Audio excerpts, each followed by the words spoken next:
item 3. I'll now invite the Assembly to turn to agenda item 4, high-level plenary on the outcomes of COP26 and the high-level dialogue on energy. The Assembly has before it a background document with the same title contained in A/12/BN/1.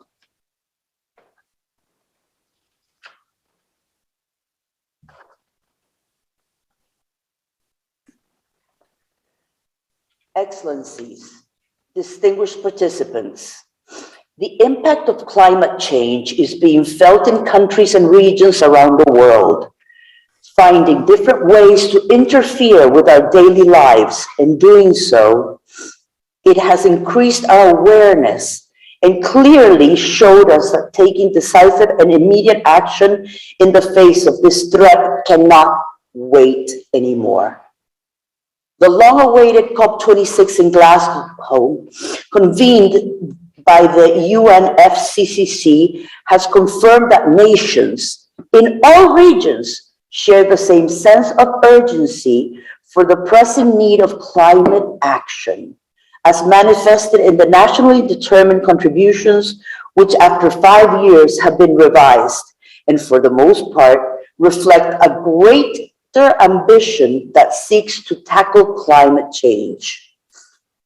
Unfortunately, these commitments are not enough to reach the path towards limiting global warming to a maximum of 1.5 degrees by the year 2050. Further measures are required without delay, and the Glasgow Climate Pact announced after conference lays the foundations for 2022 to be a year of significant changes, as more in-depth commitments are needed to radically contribute to decarbonization of economics across regions. The transitioning of energy systems towards renewable, clean energy is inevitable, and beyond climate commitments made, it is time to begin implementing concrete actions in the short and medium term that make these agreements a reality.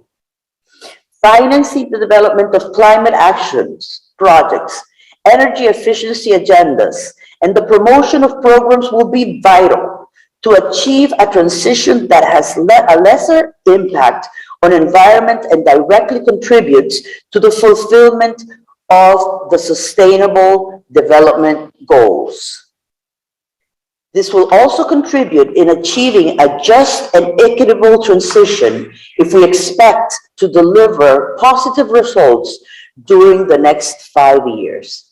Within this context, the work that IRENA has delivered globally and that supports it has provided for the revision and improvement of the NDCs has been essential to help guide governments towards long-term energy planning that seeks to achieve a carbon-neutral future.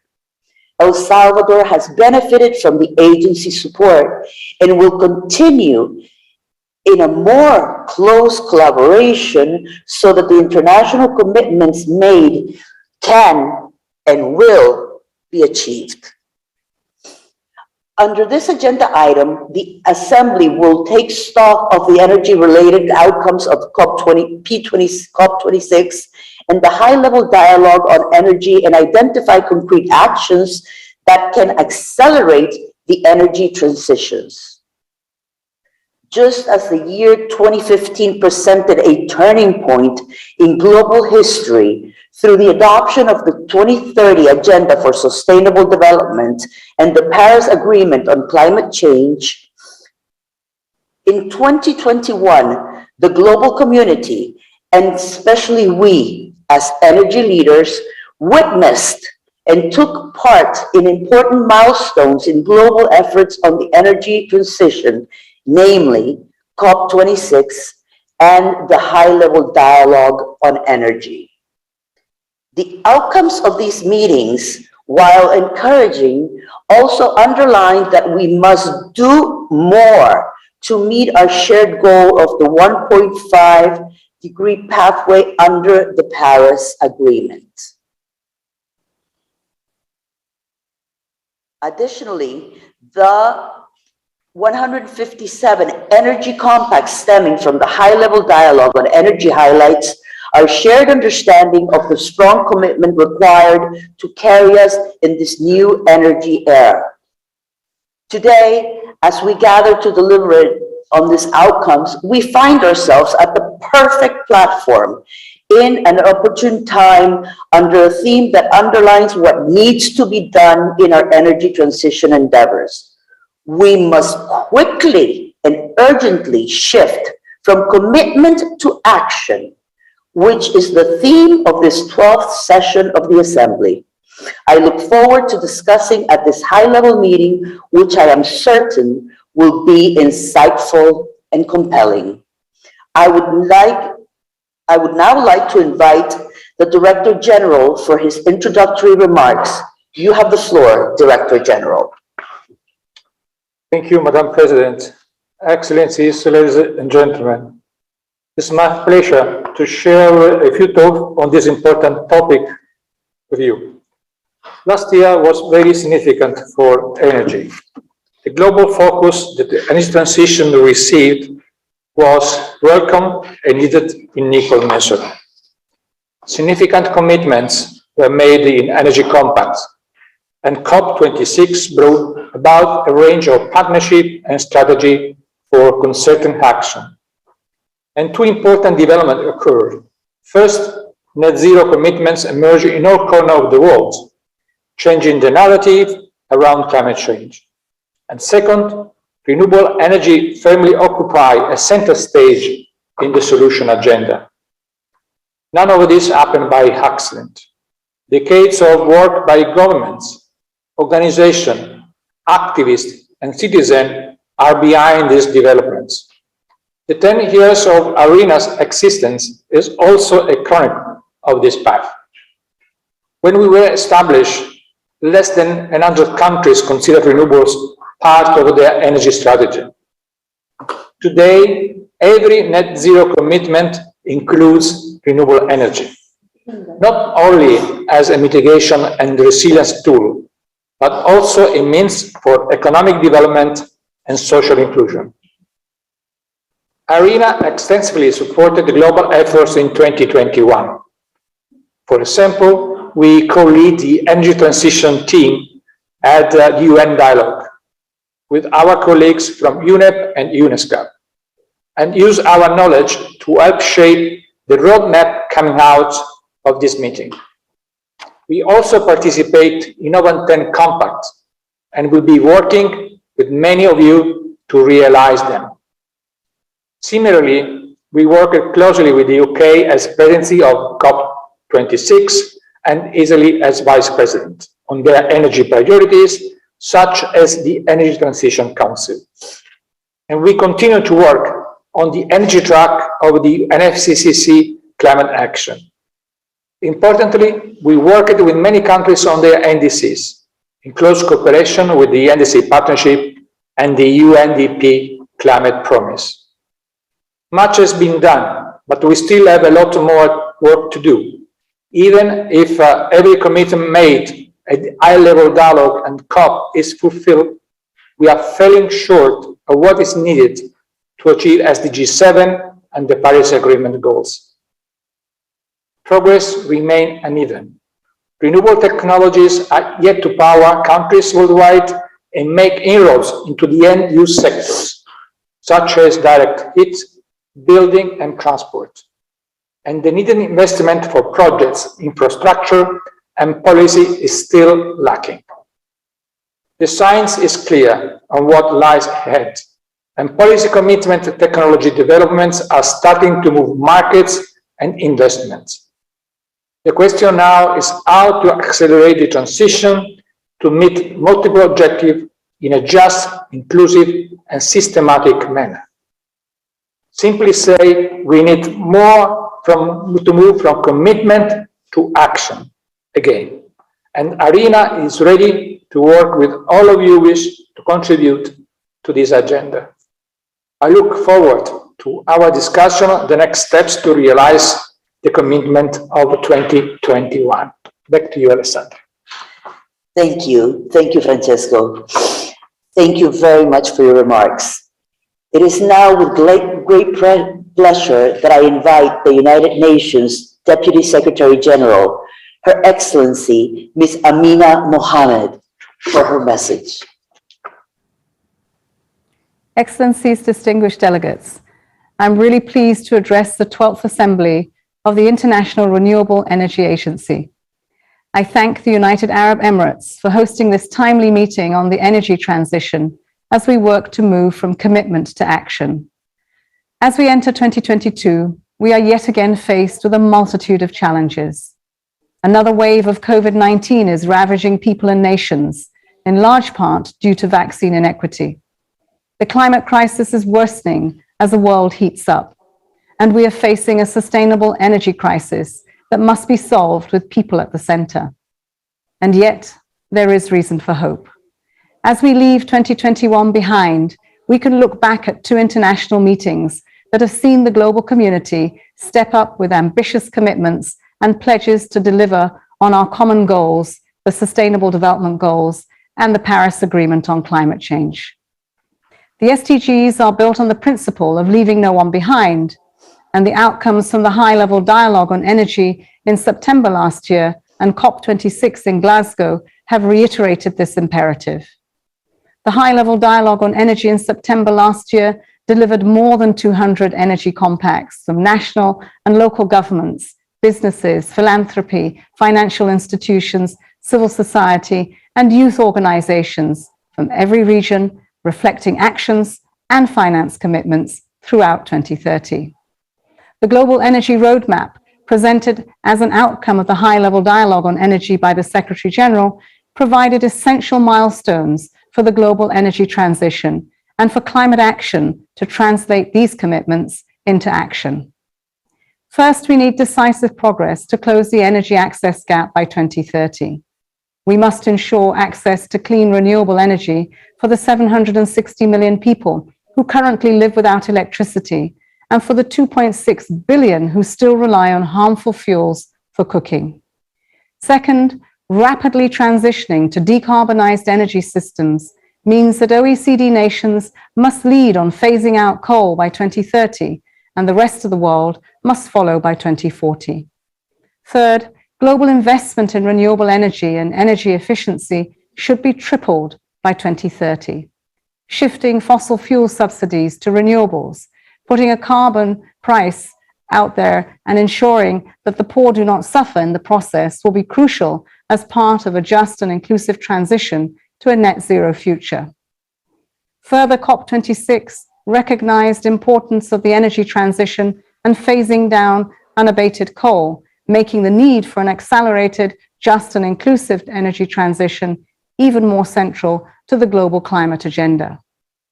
We have made important progress, but much more needs to be done, and urgently. Let me highlight 2 of the most urgent priorities to ensure our commitments will result in action this year. First, the Secretary General has called for the creation of coalitions of public and private finance to provide packages of support to rapidly scaled up investments in countries that request assistance with their energy transition to provide affordable and clean energy to all, especially the most vulnerable, leaving no one behind. Second, I call on you all to integrate a just and inclusive energy transition into every aspect of your national policies. With less than a decade to act to achieve the SDGs and to keep the 1.5 degrees Celsius goal within reach, time is tight. I look forward to working with all of you this year when we move from commitment to action. Thank you.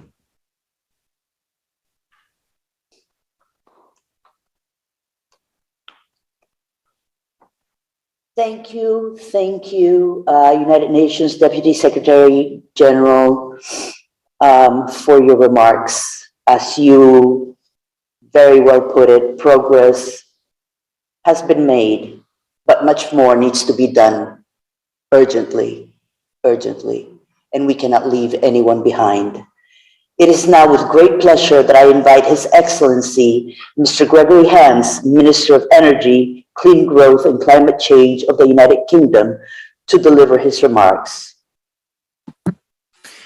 Well, thank you. And distinguished guests, Your Excellencies, let me start by extending thanks to Director General Francesco La Camera and to you, Your Excellency Alexandra Hill-Tinoco, and also to Her Excellency Amina Mohammed, who went just before me, for all the fantastic work that everybody is doing at IRENA.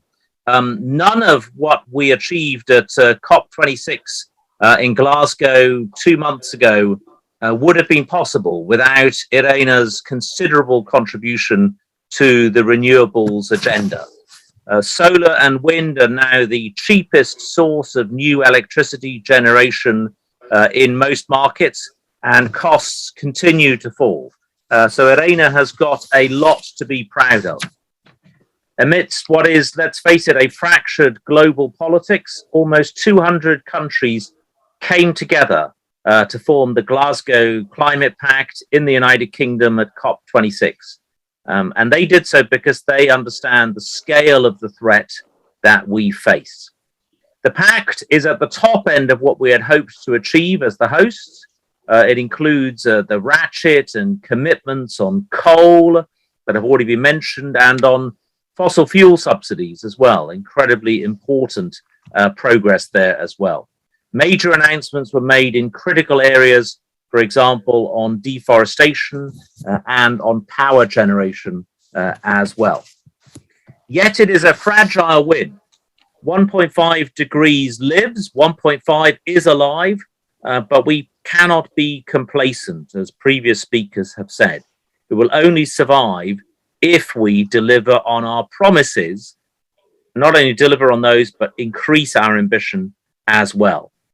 So over the next year, the world must come together and turn commitments into action, creating international and domestic pathways to net zero, and implementing clear policies to achieve them as well. In the United Kingdom, we will implement our groundbreaking net zero strategy, which we published back in October, and reform funding models for energies such as nuclear as well. We cannot overlook the role large-scale nuclear power will play in generating cheap, clean power as well. We will also prioritize international cooperation in these and other sectors to maximize our shared learning and accelerate global innovation and deployment. Implementing the breakthrough agenda the 45 countries signed up to at COP26 will also be a priority. So I'm very pleased that IRENA will be involved in assessing global progress against the Glasgow breakthroughs and in identifying the cooperation priorities that will help to keep innovation and deployment on track. So I look forward to our continued cooperation with IRENA and its members. Apologies or regrets that we can't be meeting in person in Abu Dhabi today, but I'm looking forward to working with His Excellency Mohammed El Marhabi as we hand over the baton and look forward towards COP27. Thank you very much indeed for your attention. Please have a very good conference.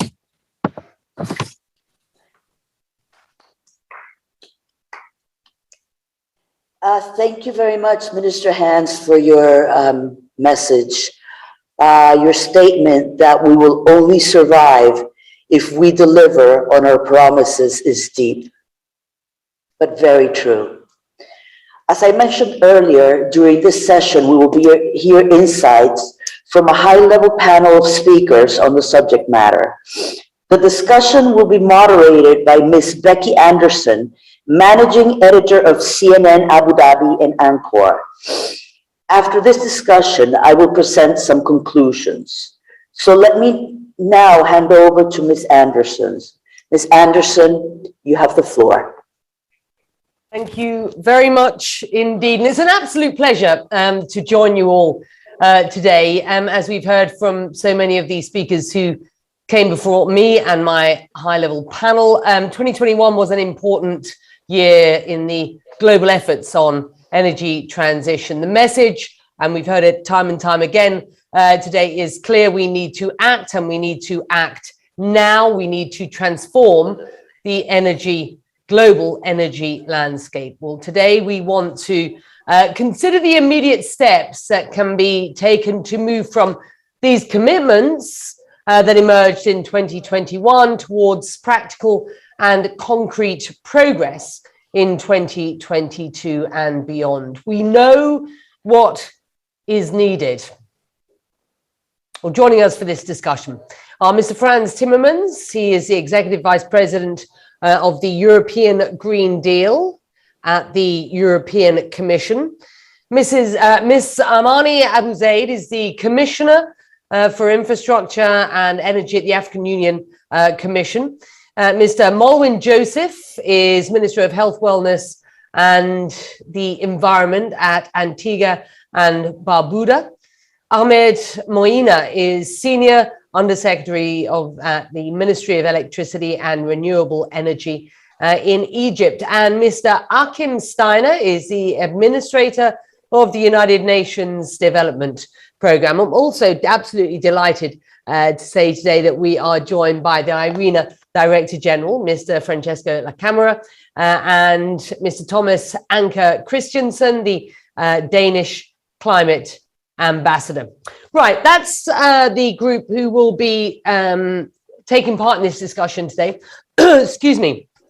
First up, one broad question which I would like to put to all of our guests. And so I'll start, Mr. Timmermans, if I can, with you. But if you'd all like to consider this one question, I'd like to get the answer to it, or your reflection certainly on it, from all of you as I move around this virtual round table. I want to get you to reflect on the main opportunities and indeed challenges in implementing the objectives outlined by COP26, and how those objectives and those opportunities can be leveraged through IRENA's expertise in order to achieve these goals. Frans Timmermans, let me start with you.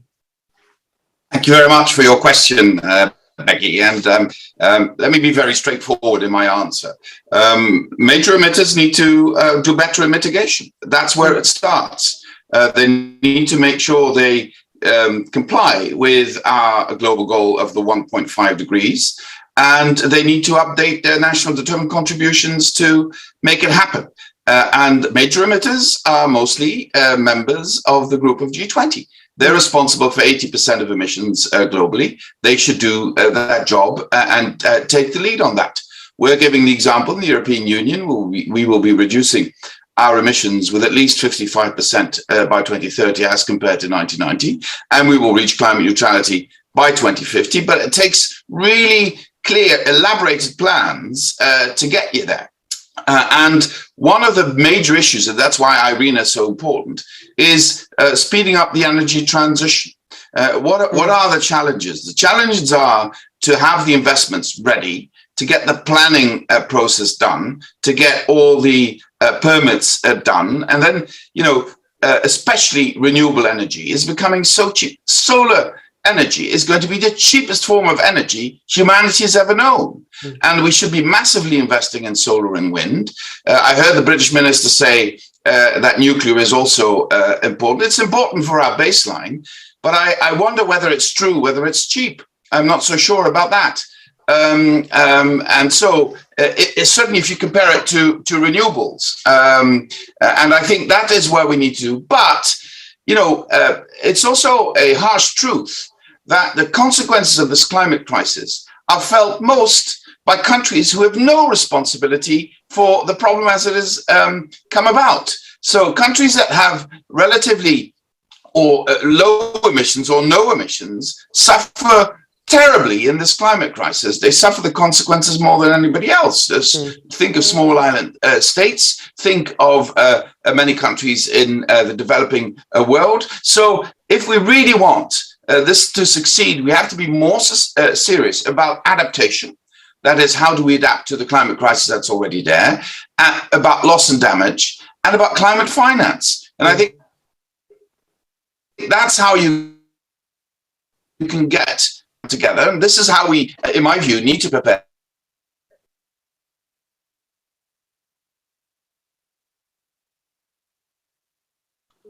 whole being more serious about adaptation is what we need to do in the coming months, in the coming year.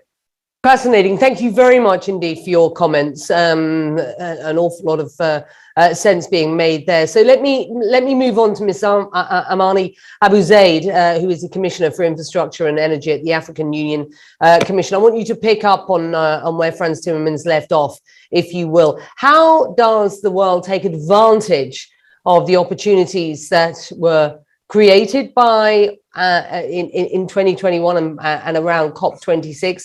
How do we face the challenges? What do we do on the challenges that this energy transition throws up? And how does IRENA help?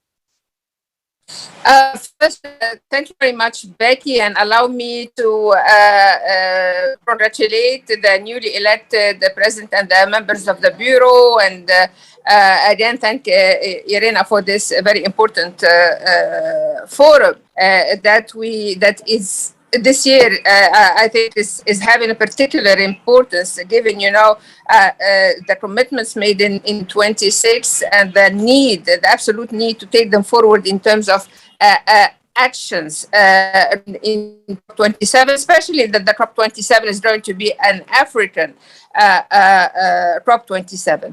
I want to particularly emphasize what Commissioner Timmermans said, Vice President Timmermans said about Africa being the least, emitting continent. We talk about 2-3%, and yet it's the one that suffers most from the climate change, and they're becoming more severe, more frequent.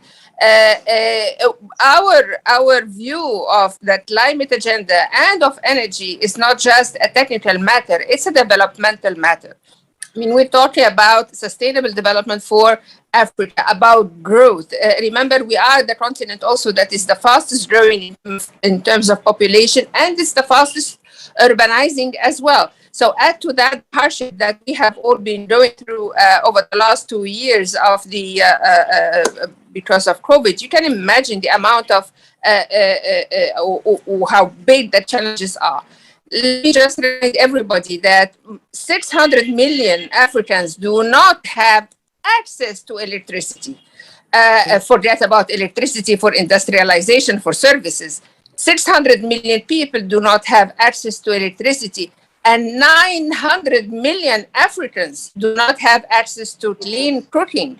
We're talking basic rights in a continent that is abundant with natural resources, especially renewables, and also natural gas. So what are we doing? We are working with all partners, of course, the EU and many other partners, in order to accelerate the energy access agenda of Africa, in order to make use of these new technologies, including digitalization, and also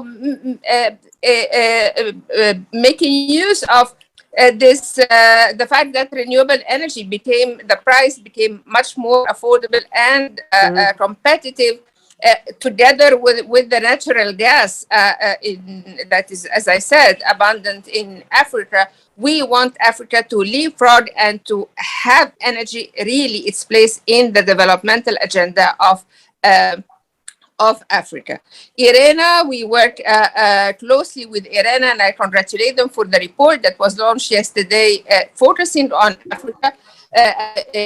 IRENA's role is becoming even much more important going forward, because we want to make sure that COP27 delivers, that the rhetoric stops here, and that and the action takes over.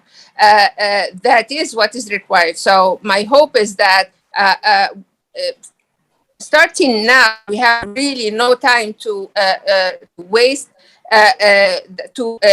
Together, all of us, in an accelerated, harmonized, and in a complementarity way, to accelerate actions and to make sure both the financial, technical challenges that Africa is facing in order to implement its energy programs are addressed and fast. Thank you. Thank you very much indeed.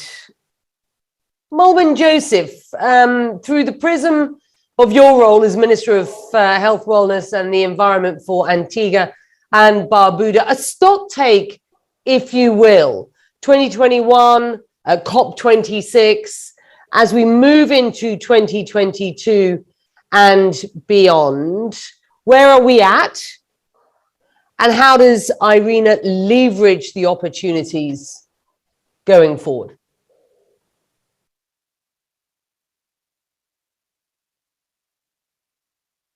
Well, let me first thank you for the opportunity to be part of this discussion.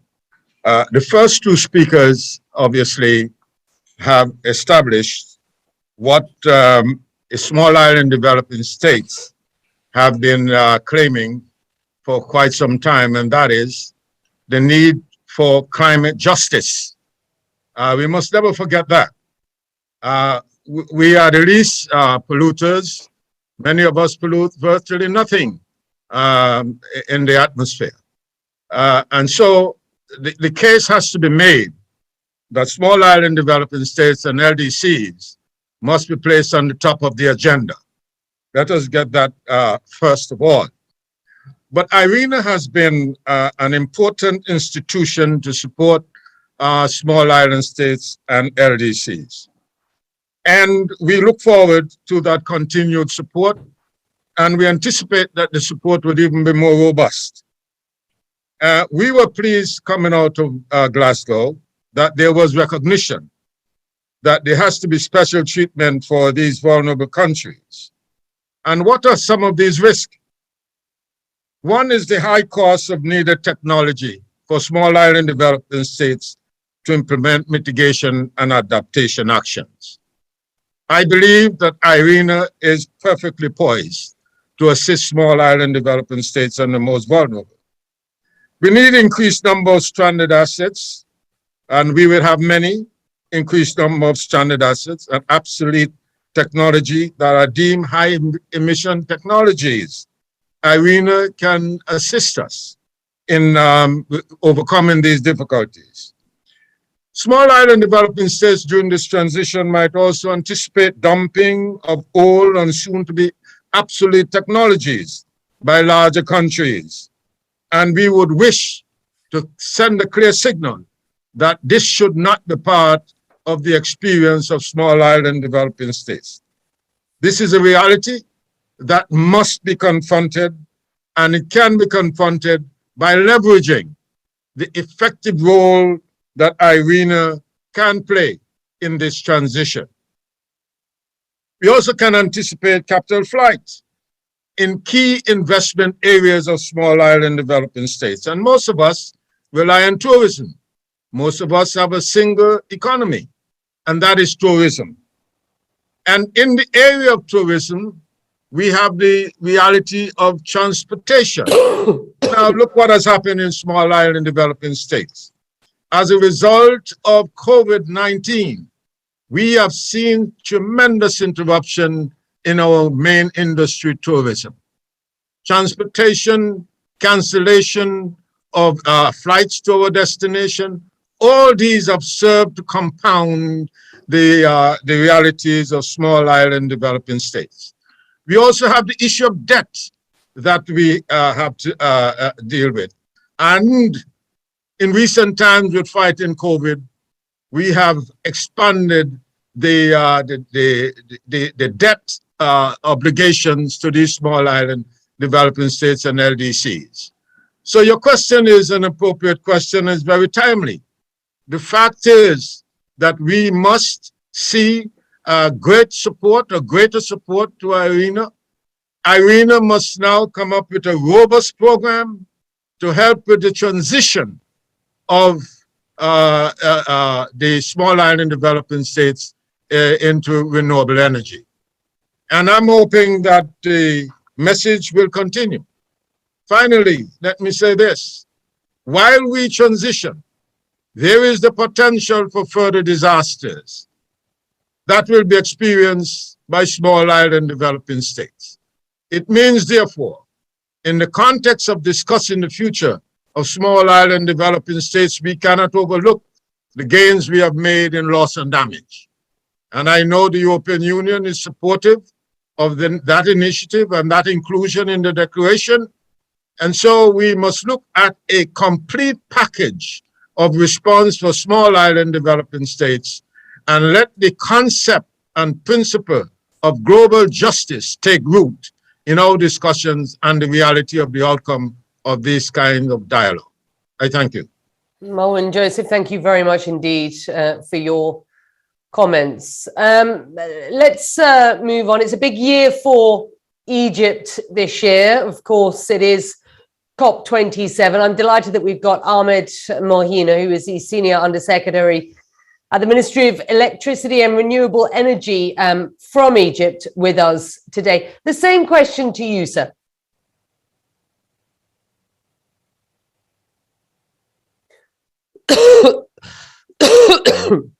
Thank you, Vicky. And I had the honor to participate in this very important meeting on behalf of His Excellency Mohammed Shakir, the Minister of Electricity and Renewable Energy in Egypt. And you let me to speak in Arabic for my intervention.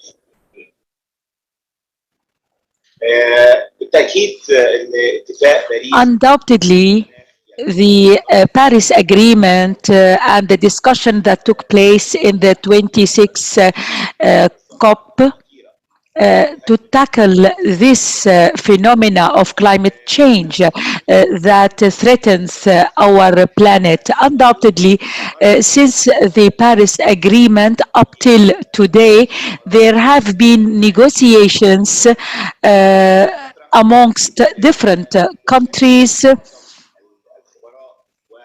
and most experts and officials are involved in drafting important decisions.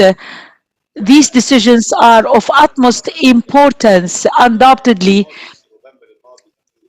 COP26 held last November was an important landmark, during which important initiatives were announced, all with the aim of decreasing emissions and reaching net zero carbon. Undoubtedly, Egypt, as going to be the host of COP27 next year or this year, and we are really happy and proud that we were chosen to host this important meeting, as mentioned by the previous speakers, especially Dr. Abu Zaid. Africa is the continent that is facing the risks of and the repercussions of climate change more than others. We in Egypt, God will, we will work in order to implement all the commitments and the procedures already agreed upon in those meetings. Undoubtedly, Egypt's vision, especially in the field of energy, to move from initiatives to action.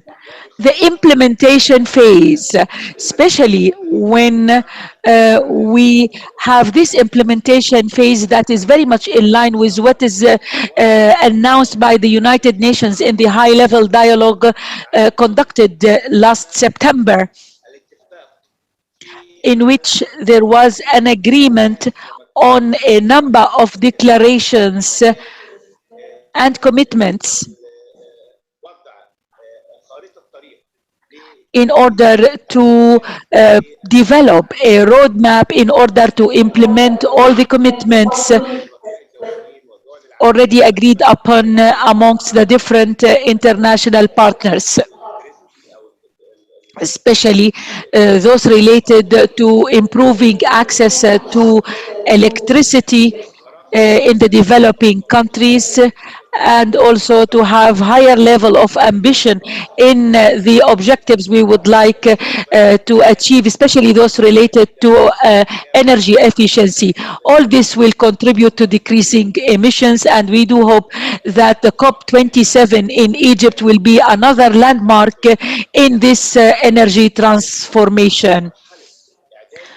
Moving from the preparation of decisions to the phase of implementing those initiatives in practice in order to see the good results of these initiatives and to have real decrease of emissions and to achieve the ambitious decisions announced in the Paris Agreement to keep the temperature by 1.5 degree by, or to have even better results by 2050.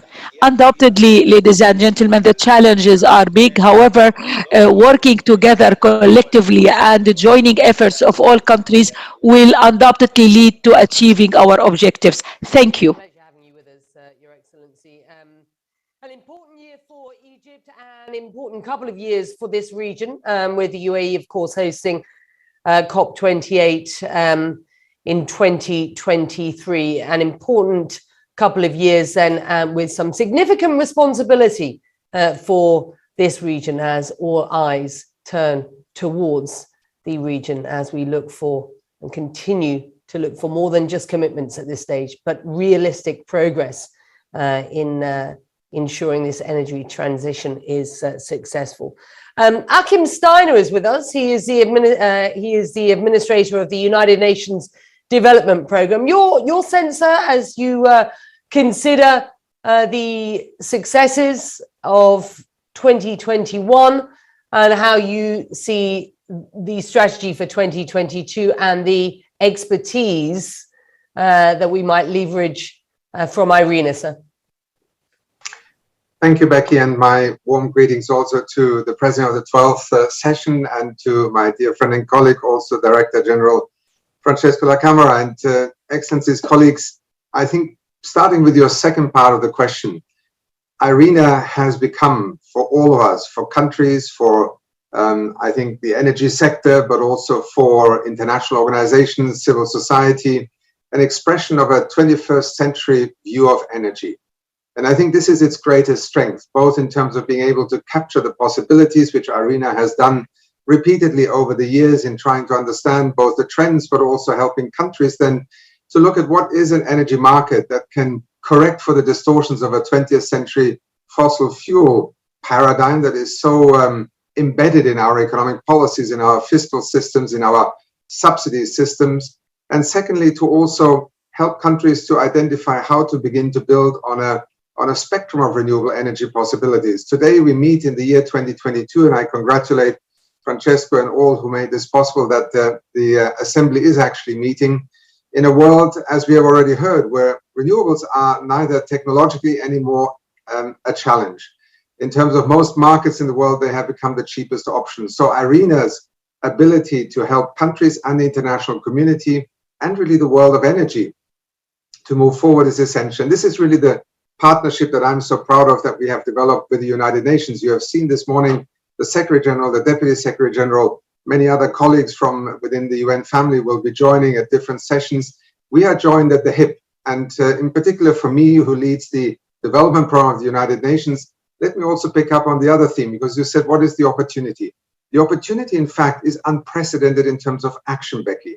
We live in an age that almost counterintuitively, in the midst of this pandemic, has actually catapulted us forward. If you think back to 2019 and you look at what countries are committing to, what COP in Glasgow delivered, the high-level dialogue on energy, I challenge many to argue that this would have been something that you would have put your money on in terms of the ambitions that are now there. We are talking about hundreds of billions of dollars being deployed into a transition that has already begun. But here is the challenge. It is, first of all, an unequal transition. We have to tackle this issue of co-investment. You've heard ministers already speak from small island developing states, LDCs. This is something that we either co-invest in, or we will actually create the same phenomenon we have with the pandemic right now. Vaccine inequity and transition equity are absolutely undermining our ability to make these transitions.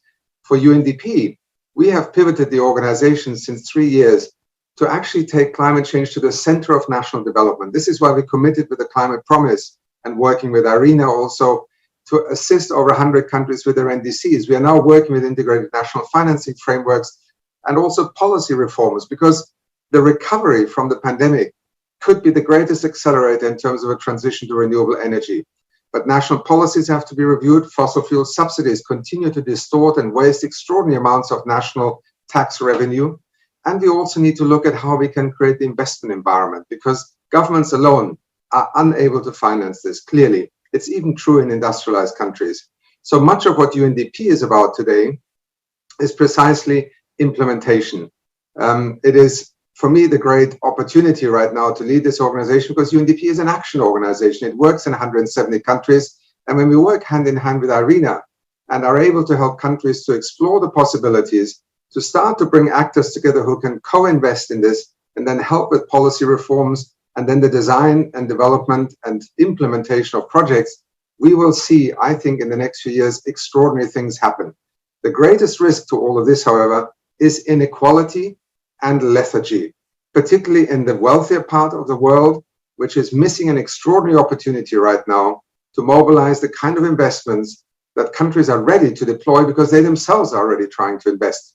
So I'll leave it at that. And again, my congratulations to IRENA for having made it this far, and I'm sure it will take us much further in the future. Thank you, and some extremely important comments there. As I hand the baton, as it were, to the IRENA Director General, Mr. Francesco La Camera. So, thanks, Becky, and thanks for this very useful discussion. If I can comment briefly, I think there are two elements that come from what we have listened to. One is the time. It is the most important variable. So how we are going to make the change happen in time, it be in line with the Paris Agreement goal. The second is the scale of this change ensuring the mitigation goals, has been said by the Vice President Tillerman. If I can say short, I think everyone agree on the fact that the next 10 years will be decisive. Yes. And if we look at the 2030, it's not anymore 10 years, are less than that. So the first thing that we have to think about is what are the technologies that can make the difference in terms of speed, so before 2030, and in terms of scale, before 2030. So honestly, I think that the only technologies that may provide impact in this time frame are renewables. And renewables complemented by hydrogen, mainly green hydrogen, but I think that in this period, blue hydrogen can also play a role in this transition phase, and sustainable biomass. So these are the technologies that need innovation. They don't need invention. They need innovation. So it's something different, something that we can have and we can really deploy. And the crisis that we have to afford now is multifaceted. So we have one problem that is the resilience of the system, because we have seen this day how the energy prices has been at the center of the debate. Mm-hmm.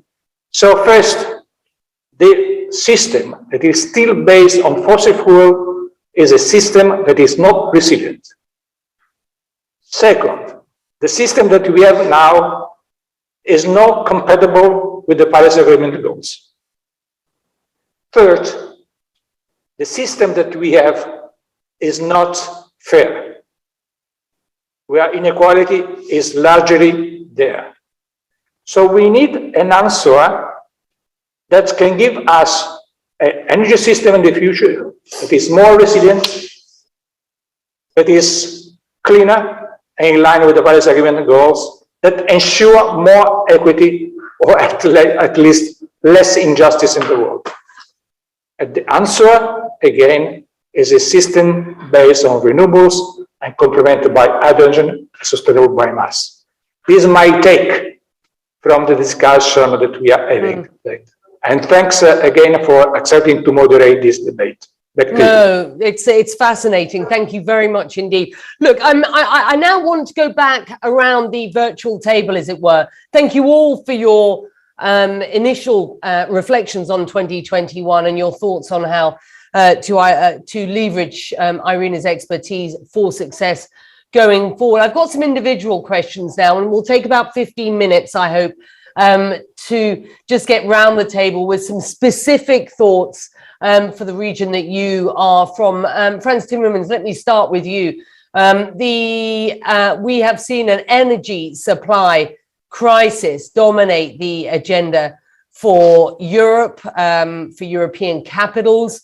How can we balance this situation? I know things are slightly more improved than they were, but we clearly face some challenges, potential challenges going forward, not least with the threats from Russia. So how does one balance this current situation, that of high energy prices, with these big, longer term projects, as Europe is, to all intents and purposes, ahead of the curve and pretty successful as it comes out of this COVID period with the Green Deal? I know, it's important that we consider the challenges that you face. Well, first of all, I believe we need to speed up our transition to renewables, much in line with what Francesco just said. That is a relatively low investment with relatively quick results. And that, I repeat, solar is going to be the cheapest form of energy humanity has ever known. Offshore wind has huge potential for parts of Europe. And the challenge for us will be to create the grids that can carry all that energy and to make sure that we have enough base load based on, for instance, nuclear, but especially natural gas. And natural gas will also be a transitional energy carrier. Now, if I expand it a bit to the wider region, we will need massive amounts of hydrogen in the future, ammonia as well for shipping and other applications. This is a huge opportunity for our neighbors, especially in Africa. Just imagine with the solar power you can generate in Africa, you can create new markets with enormous potential locally, but globally. We will have new networks of energy relationships that will also allow all of us to spread the risk. Because now, as you say, there's a huge demand that leads to the squeezing of the market. But as the International Energy Agency has said this week, there's also a political element here. Russia not providing more gas where it could in this stage. So you need to spread the risk, and we spread the risk by creating more international networks. And I believe this is an enormous opportunity for the wider Mediterranean, especially for Africa. Final point I would like to make. 600 million people in Africa are not connected to electricity. Just imagine you can bring solar panels to every single village in Africa. What that would mean for human development, what that would mean for opportunity. If you would stop cooking, all these women, mostly women, with their babies on their backs, cooking in incredibly unhealthy circumstances with what they're burning. If they could move to electricity, just imagine what you would do with health and human development. Just imagine how much time you would free up for girls and women to be educated rather than to work all day. I mean, there's huge opportunity. We completely underestimate the power of renewables in this human development aspect. Frans Timmermans, thank you. The opportunity is then enormous as far as Frans Timmermans is concerned. Ms. Abu Zaid, let's be very specific here then. We have 8 years left to realize universal access and the sort of opportunities that Frans Timmermans there is outlining for Africa. What immediate steps are needed to ensure that goal of universal access is achieved and that this is a success story for Africa going forward? Thank you, Becky, and again, thanks to Commissioner Timmermans. The first thing is to deliver on the commitment of $100 billion a year. I think this is, we have been waiting 12 years for that, so it's about time to deliver. Africa has already taken major steps in renewable energy, and let me just remind everyone that Africa has the 2 largest solar power plants in the whole world. They are housed here in Africa, in addition to the geothermal energy in East Africa and many island states, in addition to our continental renewable energy programs. We are extending also natural gas, and we would like to see natural gas also being the cleanest fossil fuel. We're changing also many of the transport fuel into natural gas, and contemplating electricity starting next year. So to also support Africa in terms of the financing of the major regional and transcontinental programs, including the African single electricity market, to take advantage of all these innovations, to take advantage of the complementarity and the abundance of resources within Africa. We already, and the excuse that Africa doesn't have bankable projects, we did prepare, a very feasible pipeline of projects taking into consideration the climate and climate action. And we are looking forward to a strengthened and accelerated and deeper partnership with all our with the different stakeholders. Last but not least, please, the role of the private sector has to be highlighted, and I'm really very proud of the private sector. And we've seen this in the COP26, but particularly in Africa, who are stepping forward in this green space and greener practices and greener projects, and we need to encourage that as well, and that's what we are also doing in the continent. I think that is a win-win situation for everybody. And again, we are demonstrating that working in a greener space, in renewables and climate, climate aware and sensitive projects is not only good for the climate, for the population, for the community, but we also proving to the private sector that it's also profitable. And there is, there is place for the private sector to play a tremendous role, and we need to encourage that as well. Thank you. Thank you very much indeed. I do want to bring in Mr. Daran Kustiana now, the Director General of the Ministry of Energy and Mineral Resources from Indonesia. In the context, sir, of Indonesia's recently taking over the presidency of G20, and with your own ambitious national energy transition plans, what message do you have for this discussion today? Thank you.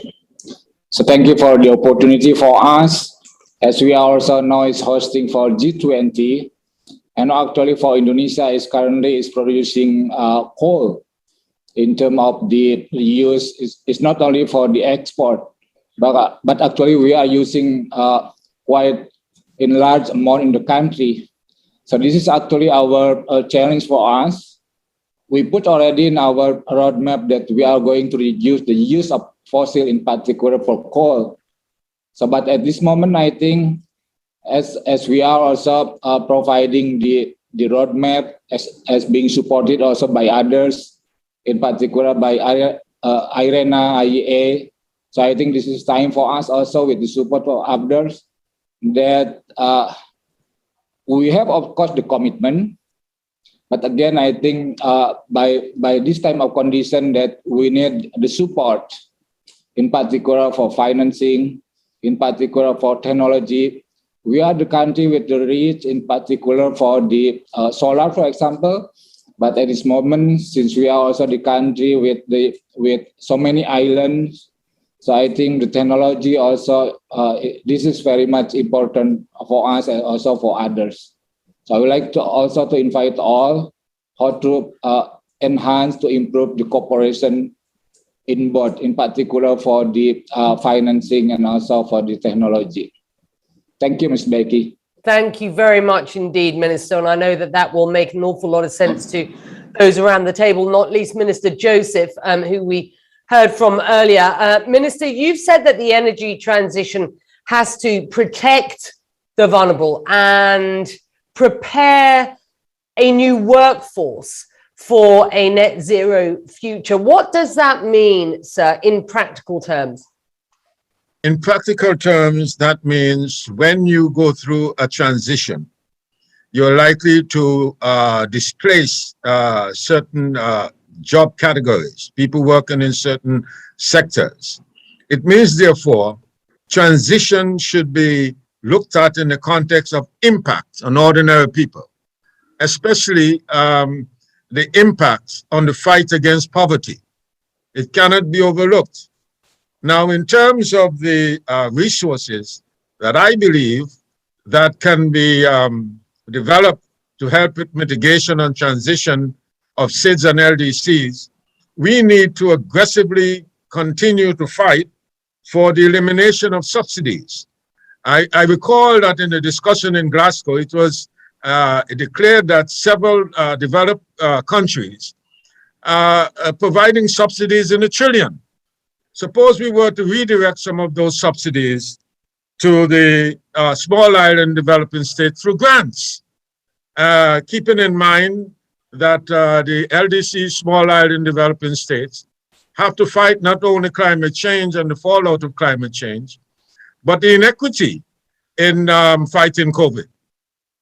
So they're really fighting on two severe challenges at this point.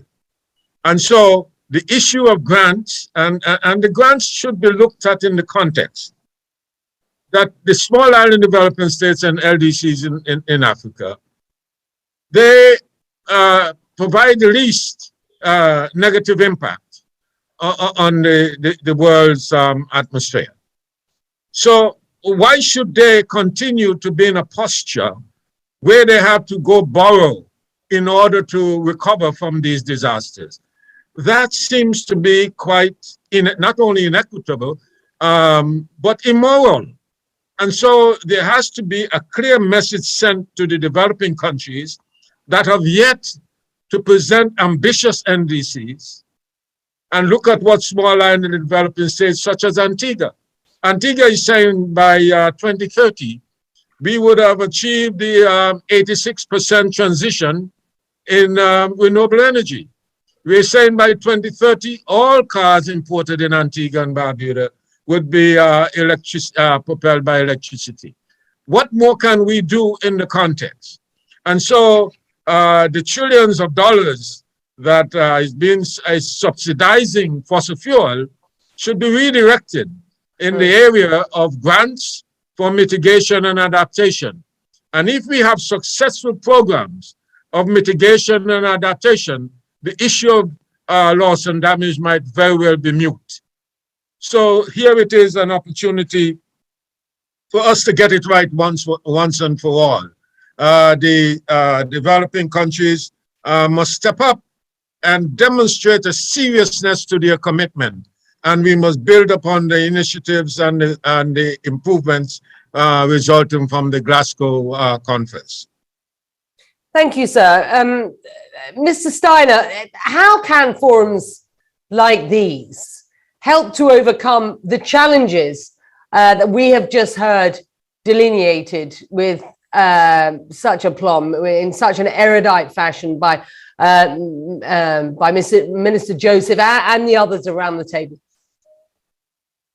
Becky, I think the examples almost speak for themselves, but I think, first of all, Arena is a place where the world can come together and first of all, challenge myths. We have spent more than 40 years mythologizing about how renewables could not replace a 20th century fossil fuel-based global economy. France, in the midst of Europe, you have countries now that already generate 50-60% of their electricity. They're among some of the most successful economies in Europe. Neither the lights went out, nor did unemployment go up, nor did they lose their competitive edge. On the contrary. So we have examples, as my dear colleague, Amani Abu Zaid mentioned, from Africa. I spent 10 years living in Kenya, watching Kenya out of its own conviction develop a renewable energy infrastructure, going against all the advice that was part of the normal energy view for an African country. And we have multiple countries across the continent that are pioneers. I think what we secondly need is leadership. So in these fora, first of all, we can share experiences, look at what policies work, and also look at leadership. Indonesia is carrying the presidency of the G20 this year. There is a significant leadership role that the G20 must play. Difficult because they're very divergent economies, but they are the major economies of the world. Let me also take up the issue of small island developing states. I think it is such a missed opportunity that between the international community, but also the private sector, we don't actually embrace what the minister just said.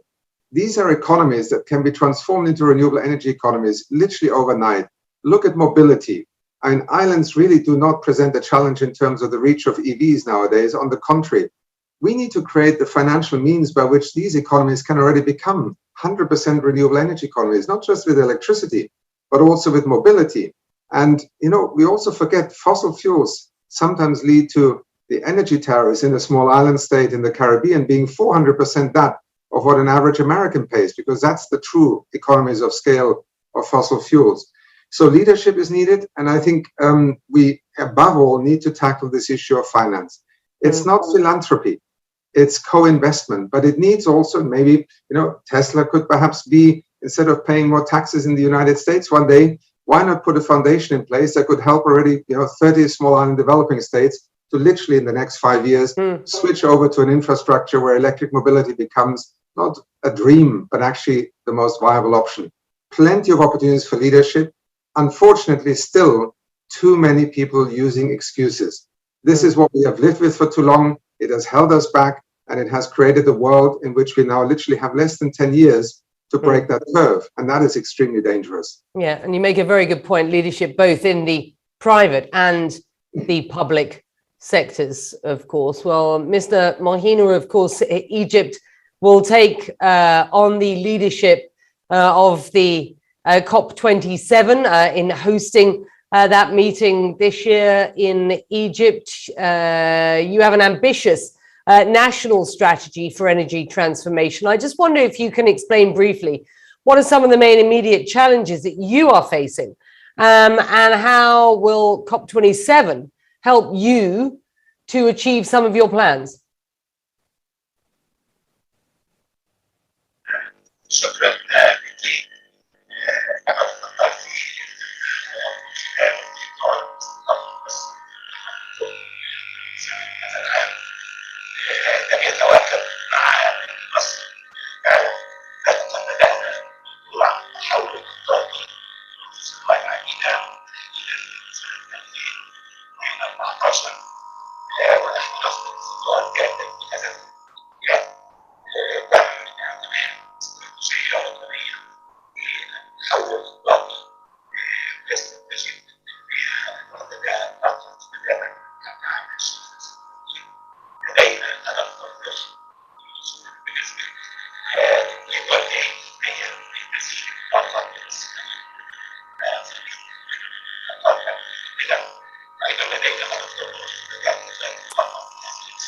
Mr. Mahina, I apologize. The technology is letting us down, sir.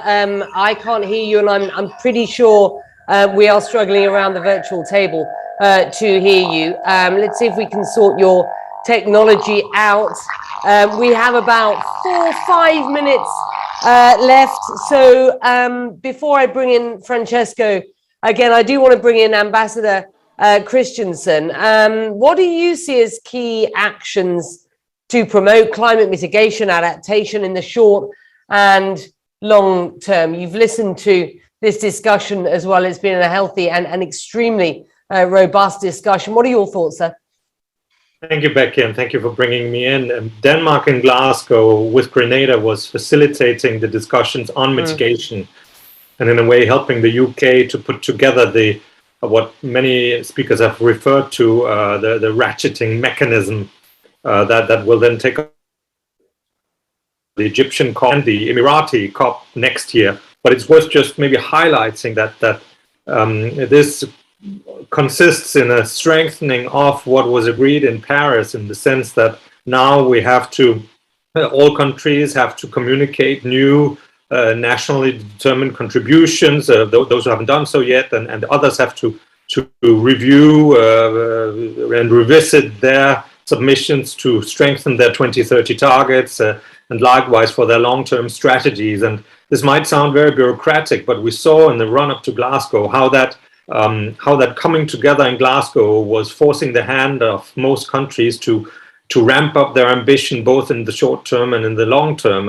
And there was a realization, and in the negotiations that we facilitated in over 3 rounds, I would say everybody was actually in agreement about both the urgency of the matter, the need to act, and the need to ramp up action. And you saw that coming together in the Glasgow Climate Pact, to the extent that the only part that was actually questioned was this language around the coal and the fossil fuel subsidies, which, by the way, is still in the text, just in a slightly altered form. And hence all governments have now signed on to this ratcheting of ambition, but also the need to create this large-scale energy system transformation that many people have talked about. And they have committed to come back to reviewing that every year. There will be put together a work program. And in a way, we think that this iteration between the COP and IRENA and other international organizations has to become much tighter. The expertise that IRENA has on energy transition, the socioeconomic benefits, the job potentials, the just transition that many have talked about, has to be something that all countries basically can draw upon in their planning and revision work. And then to that, we need to add what Deputy Secretary General Amina Mohammed talked about, the financial packages that, both major emitters need, but also to Minister Joseph, smaller developing countries, SIDS, vulnerable needs. That's a different need for Antigua than it is for a large emitter like Indonesia. But we have to have sort of that combination of technology, planning, and finance to make it happen. And then finally, also just to highlight, Becky, that in Glasgow, a number of multi-stakeholder and partnerships with the private sector in this fossil and renewable space was launched. And from the Danish side with Costa Rica, we launched an alliance, the Beyond Oil and Gas Alliance, that is actually trying to get as many countries as possible to align their oil and gas profiles with the Paris Agreement and to set end dates for licenses, simply to drive that transformation. But of course, that only works if we have a similar push on building the renewables. Solar, wind have been talked about, and with IRENA, we are in the process of establishing a global offshore wind alliance that can drive wind power offshore, like what you see behind me, to scale. So we think there are huge opportunities going forward. Thank you, sir. 60 seconds each as we now wind this session. Your message, sir, Mr. Timmermans, as you reflect on what we've heard. Well, speed up the transition by investing massively in renewables. It brings lower energy prices for consumers. It is the only way forward for just transition, and it brings development to places on Earth where there's no electricity yet. So just speed it up. That would be my message. Just speed it up. Thank you for that, Ms. Abu Zaid. 60 seconds, your message as we crack on into 2022.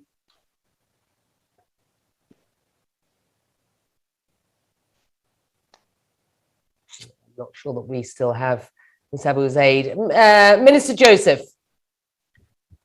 A greater sense of responsibility by developed countries, and accept that they have made a major contribution to the pollution of the atmosphere, and hence they should accept the responsibility that they must pay for the damage that is being done to small island developing states. There can be no language other than honesty that is based on honesty and forthrightness. We have suffered many, many years of droughts, floods, and hurricanes. We have spent great amount of our scarce resources to recover over decades. It is time that small island developing states become part of the developmental ambition of all members of global community. And it is time that it should be embraced by developing countries that they must make the financial resources available for small island developing states to recover from the devastation of their institutions, including their health institution, educational institutions, and their infrastructure. We are still behind because we have not yet received the financial resources. Thank you, sir. Good to have you. I'm going to leave the last word to Francesco. Francesco La Camera, the energy transitions were a key focus of 2021 with the HLD and COP26, of course. How will the agency continue the momentum and use these milestones to accelerate action and change? 60 seconds, sir. Absolutely. First, thanks to you and to the contributor to this discussion that I found very insightful. I think the response to your question was in this 60 seconds will be in the presentation of our annual report later with the plan for the next biennium, so we can give a more complex response. Concerning something that has been just touched again, renewables, not only for mitigation, but also opportunity for development, as Hakim has said many times, the possibility to build the new industrial economy in Africa, the role of possible green hydrogen. Now we have to go to launch our report on geopolitics of hydrogen, where we talk also about this. What my sister Mani say about now we have a list of macro project. Arena is working on that. And naturally, we'll be very closely work with our friends from Egypt and Indonesia. We have also signed a strategic agreement with them, trying to what is important now is be using the tremendous knowledge base of Arena to make things happening on the ground. Thanks back to Becky, and thank to you. Thank you. The message is clear. We need to act. We need to act fast. We need to transform the global energy landscape. We know what is needed. And with that, I hand it back. Thank you very much indeed. Thank you, Ms. Anderson, for brilliantly guiding the discussion.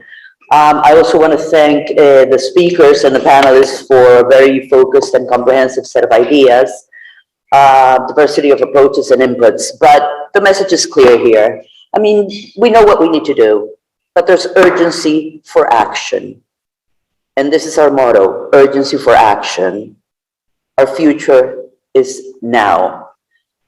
These insights are important for the membership and for the agency as we embark this year and in the near future, as many of our panelists noted, to raise ambition and accelerate action by catalyzing innovative solutions in new technologies, investments, voluntary commitments, and multi-stakeholder partnership and capacity building. What we're also clear from the discussions is that there are many opportunities for accelerating delivery, support mechanisms and services for member states